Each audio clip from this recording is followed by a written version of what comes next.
లక్ష్మి, మన దాంపత్యాన్ని తీర్చిదిద్దుకోవడానికి ఎన్నో రకాలుగా ఆలోచించాను. ప్రతి నెల నా జీతం బ్యాంకులో వేస్తాను. నీ జీతంతో ఇల్లు గడిపే.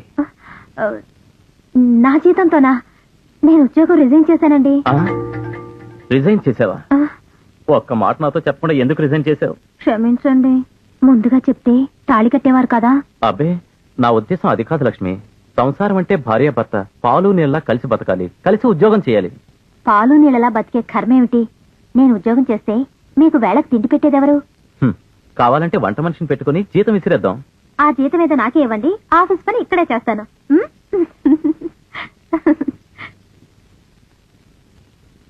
మానవబ్బాయా, అబ్బాయి మానవా, హలో.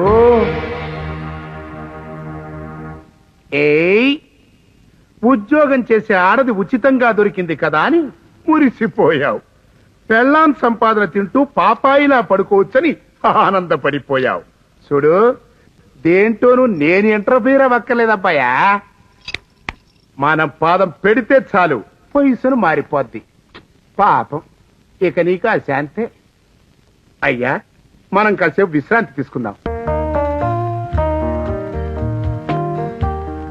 ఏమండి, ఆఫీస్ కాగానే నేరుగా ఇంటికి వచ్చేయండి. నేరుగా ఇంటికి రాకుండా ఎక్కడికి వెళ్తాను? రెండో ఫ్యామిలీ ఉందని అనుమానమా? నేను ఆ మాట అన్నానా? శ్రీరామచంద్రమూర్తి మీదైనా అపనిందలు వచ్చాయి కానీ మీ మీద వేలెత్తి చూపే ధైర్యం ఎవ్వరికీ ఉండదు. అన్నట్టు మర్చిపోయాను, రేపు 1వ తేదీ తెలుసా? ఎల్లుండి 2వ తేదీ అని కూడా తెలుసు. అబ్బా, అది కాదండి, మన పెళ్ళయ్యాక మీ మొదటి జీతం అందుకోబోతున్నారు. అవునవును, మొదటి జీతం. నిజమే నిజమే. మన పెళ్ళయ్యాక మీ మొదటి జీతం రాగానే తిరుపతి వెంకటేశ్వర స్వామికి 500 రూపాయలు పంపిస్తానని మొక్కుకున్నాను. గురువాయూరప్పకు కూడా మొక్కోలేకపోయావా? ఎందుకు మొక్కుకోలేదు? మీ 2వ నెల జీతంలో 600 పంపిస్తానని మొక్కున్నాను.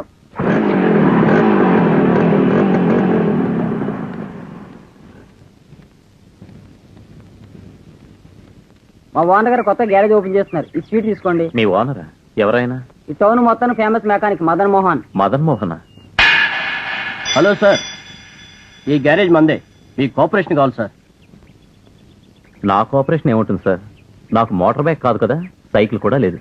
అమ్మమ్మ, నాకే టింకరింగ్ చేస్తున్నారే. మీకేం సార్ పెద్ద ఉద్యోగం చేస్తున్నారు. మీరు తలుచుకుంటే బైకింగ్ కర్మ కారైనా కొనగలరు. మీకు కావాలంటే చెప్పండి, లోన్ మీద బైక్ ఇప్పించేస్తాను. వద్దండి, అప్పు చేసి విందు భోజనం చేయటం నాకు ఇష్టం లేదు. అప్పులో తప్పే ఉంది మేడం. మీరైనా వారికి చెప్పండి, భర్త కారైతే భార్య స్టీరింగ్. మీరు గేరు వేస్తే గానీ మీ వారు ఒప్పుకోరు. ఆయన మాటలు వినడమే గాని సలహా ఇచ్చే తెలివి ధైర్యం నాకు లేవు. ఓహో, ఆదర్శ దాంపత్యం అన్నమాట. మీ దాంపత్యం ఇలాగే పెట్రోల్ ఇంజిన్ లాగా సుఖంగా సాగిపోవాలి. కానీ లోన్ మీద బైక్ విషయం మాత్రం ఆలోచించండి.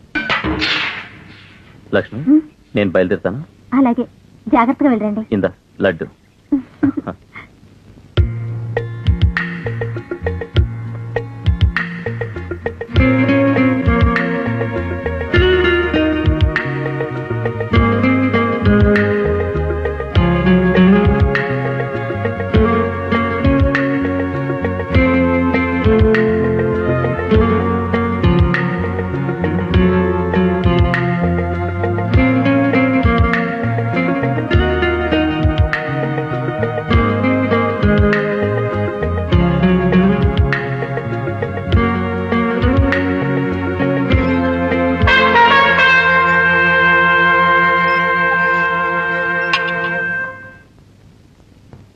ఆడవాళ్ళందరిలాగా నాకు ఒక తోడు కావాలని, ఒక మంచి మనిషిని భర్తగా పొందాలని ఆయనకి నేను ఉద్యోగస్తురాలని చెప్పి మోసం చేశాను. అది అబద్ధమని ఆయనకి తెలిస్తే నన్ను క్షమిస్తారా? అలా జరగకుండా నేనే ఆయనకి నిజం చెప్పి క్షమాపణ కోరుతాను.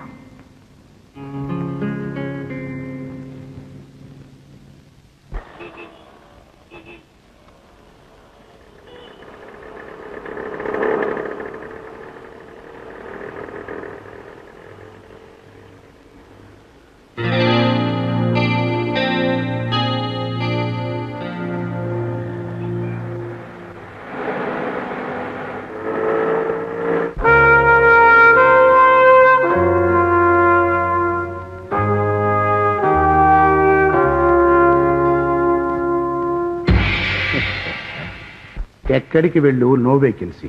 That is original. The power of Saturn. అయ్యో నా మతి మండ, పోపు మాడిపోయినట్టుంది.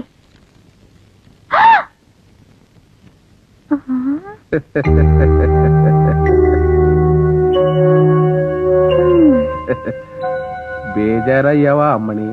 నేను నీ అన్నయ్యని, జోగారావుని. నువ్వా అన్నయ్య? అవును. పొయ్యి మీద పోపు మాడిపోతుంటే నీళ్లు చల్లా, బాండి చల్లబడి స్టవ్ ఆరిపోయింది, పొగ మాత్రం కమ్ముకుంది. వండరింగ్ ఎంట్రీ అంటే ఇదే. బేజారయ్యావు కదూ? ఊరి నుంచి ఎప్పుడొచ్చావు?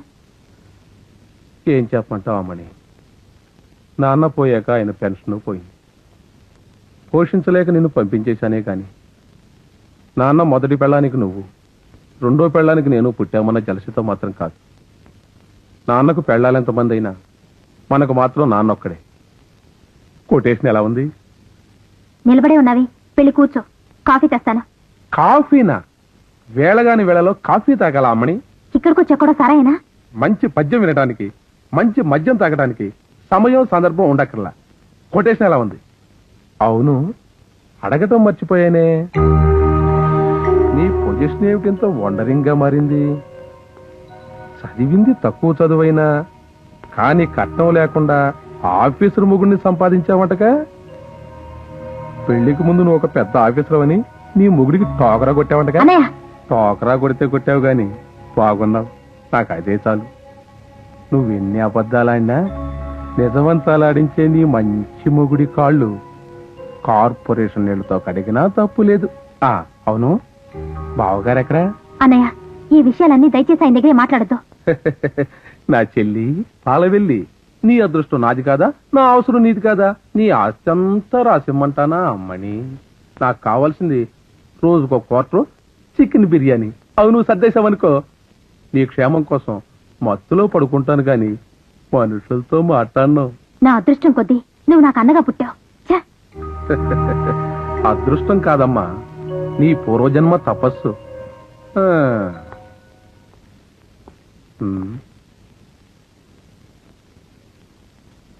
నన్ను క్షమించు స్వామి. భక్తి అనేది హృదయంలో ఉండాలి గాని ఈ దీపం స్తంభాలు పెడితేనే ఉండదు. కొటేషన్ కరెక్టేనా? నువ్వు మౌనంగా ఉన్నావంటే నా కొటేషన్ ఒప్పుకున్నట్టే. నమో నమః. నంది నంది నంది నంది, అయ్యో వేణుగానము దూరం కూర్చున్నది. నంది నంది నంది డార్లింగ్, నంది నందివర్ధనం. దొరికిపోయావు కన్నమ్మ, దొరికిపోయావు. నువ్వా? నా నంది అనుకున్నాను. అనుకుంటావు నీకే? నీ నందితో గంతలాట గెంతలాట ఆడుతూ బాదుషాలా ఖుషి చేసుకుంటున్నావు. నేను మాత్రం నీ కోట ముందు మూటలు మోసేవాళ్ళ తిరుగుతున్నాను. బాధపడకడి పక్క, నీకన్నా నాకు ఫ్లూటు నంది ఎక్కువ కాదు. ఏం చేయమంటావు చెప్పు. రేపే 1వ తేదీ. నాకేదో జీతం వస్తుందని లక్ష్మి కలలు కంటోంది. ఇంటి పరిస్థితి చూస్తే సామాన్లు నిల్లు, బియ్యం నిల్లు, కిరసనాయిలు నిల్లు. ఓ చింతే కదా, నువ్వు పక్కనుండు, నేను ఇప్పుడే వస్తా. ఇక్కడ కాదు, అక్కడ. నంది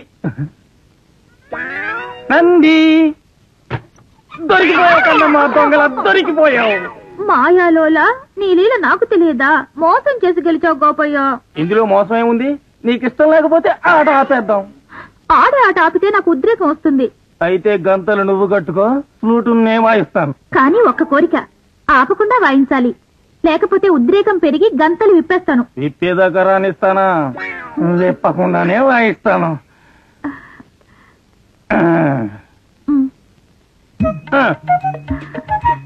కన్నయ్య,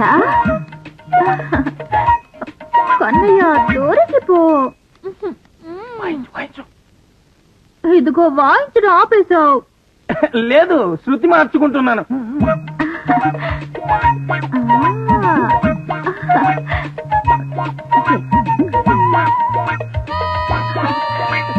దొరికిపోతావు చూడు.